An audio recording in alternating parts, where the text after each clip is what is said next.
آج رات میں چاہتا ہوں کہ آپ میرے ساتھ نکالیے دوسری تواریخ اور اس کا 33واں باب۔ دوسری تواریخ 33واں باب۔ کاش کہ بائبل مقدس میری بائبل سے بڑے حروف میں چھاپی جاتی، اس لیے مجھے اینک استعمال کرنی ہے، لیکن میں صرف 2 ہی آیات پڑھوں گا اور اس کے بعد آپ کو اس آدمی کی کہانی سناؤں گا۔ منسی 12 برس کا تھا جب وہ سلطنت کرنے لگا، اور اس نے یروشلم میں 55 برس سلطنت کی، اور اس نے ان قوموں کے نفرت انگیز کاموں کے مطابق جن کو خداوند نے بنی اسرائیل کے آگے سے دفع کیا تھا وہی کیا جو خداوند کی نظر میں برا تھا، کیونکہ اس نے ان اونچے مقاموں کو جن کو اس کے باپ حزقیاہ نے ڈھایا تھا پھر بنایا، اور بائیم کے لیے مذبح بنائے اور یہ سیرتیں تیار کیں، اور سارے آسمانی لشکر کو سجدہ کیا اور ان کی پرستش کی۔ اور پھر وہ ان گناہوں کی ایک فہرست بتاتا ہے جو اس نے کیے۔ اگر آپ دوسرا سلاطین 21 باب پڑھیں تو آپ کو تفصیل سے ان گناہوں کی فہرست ملے گی جو اس آدمی نے کیے۔ اگر آپ دنیا کے تمام لوگوں کا تاریخی جائزہ لیں اور ان میں سے بدترین شخص کی نشاندہی کرنا چاہیں تو میں کہوں گا کہ منسی، یہودا کا بادشاہ، ان تمام لوگوں میں سے بدترین شخص گزرا ہے۔ اور اس بات نے آج میرے دل میں یہ خیال ڈالا کہ کیا خدا اسے ان تمام گناہوں کے لیے معاف کر سکتا ہے؟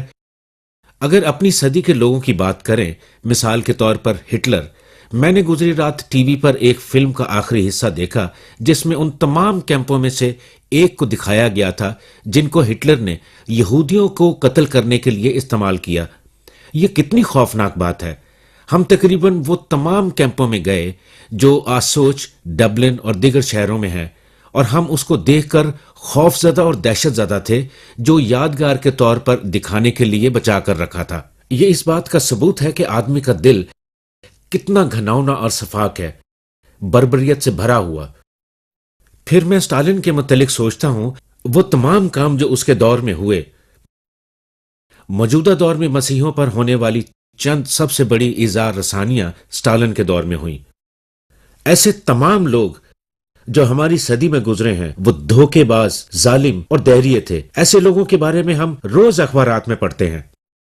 لوگوں کو قتل کر رہے ہیں، 2، 4 یا 10 لوگوں کو ذبح کر دیا جاتا ہے۔ میں نے ایک اور واقعے کے متعلق پڑھا کہ انہوں نے ایک علاقے کو فتح کیا اور سارے قصبے کو ذبح کر دیا، قصبے میں موجود ہر ایک شخص کو قتل کر دیا۔ یہ دوسری جنگ عظیم یا ویتنام میں نہیں بلکہ چند دن پہلے کی بات ہے۔ یہ آج ہو رہا ہے۔ انسان کے دل کی صفا کی بربریت کیا خدا معاف کر سکتا ہے؟ بہت سے لوگوں نے فلم گاندھی دیکھی اور اس کے بارے میں سنتے اور پڑھتے بھی رہے ہیں، اور ہم گاندھی کی زندگی کے متعلق کچھ سیکھتے بھی رہے ہیں۔ اور پھر اس کی جدوجہد اور پرامن تحریک نے اس وقت دنیا کی سب سے طاقتور حکومت کو شکست دے دی، اپنی صلاحیت سے اور اپنی معافی کی روح سے۔ وہ اپنے دشمنوں کو معاف کرنے میں حساس تھا، کیونکہ ساؤتھ افریقہ میں اس کے ساتھ بہت بھیانک سلوک کیا گیا، کیونکہ اس کی جلد کی رنگت فرق تھی، اور انہوں نے اسے چرچ جانے سے بھی روک دیا، کیونکہ حقیقت میں گاندھی یسوع کو جاننا چاہتا تھا۔ وہ یسوع کو قبول کرنے کے قریب تھا، لیکن پھر پیچھے ہٹ گیا، اور یہ نام نہاد مسیحیوں کے برتاؤ سے ہوا۔ اس کے اندر معافی کا جذبہ تھا ان کے لیے جنہوں نے اسے رنجیدہ کیا۔ منسی حزقیاہ کا بیٹا تھا۔ حزقیاہ وہ آدمی تھا جس نے اپنے ملک کے لیے بہت کچھ کیا۔ حزقیاہ اچھا آدمی تھا، وہ خدا پرست تھا اور خدا کے ساتھ چلتا تھا، لیکن ایک دن اس نے المناک غلطی کی۔ خدا نے اس سے کہا کہ حزقیاہ، تو اپنے گھر کا نظام درست کر لے، کیونکہ تو زندہ نہیں رہے گا بلکہ مر جائے گا۔ اور حزقیاہ خدا کے سامنے گڑ گڑایا، ماتم کیا اور خدا سے زندگی کے چند اور سال مانگے۔ بالآخر خدا مان گیا اور اسے مزید 15 سال دیے، اور موت کے بارے کہی گئی خدا کی بات کو اس نے قبول نہ کیا، اور اس نے اپنے گھر کا نظام درست نہ کیا۔ اور پھر 3 سال کے بعد اس کے گھر میں بچہ پیدا ہوا اور اس کا نام منسی رکھا گیا۔ اور ہم دیکھتے ہیں کہ اپنی زندگی کے آخری 15 سالوں میں حزقیاہ بابلیوں اور ہیتیوں کی پیروی کرتا رہا، جنہوں نے اس کے راز معلوم کیے اور یروشلم پہنچ کر اس کا تختہ پلٹ دیا۔ بائبل کے مطابق کچھ لوگوں کی عمریں لمبی ہوتی ہیں، لیکن یہی لمبی عمریں ان کی ساری اچھائی کو مٹانے کا باعث بنتی ہیں۔ جب وقت آتا ہے اور اوپر سے بلاوا آتا ہے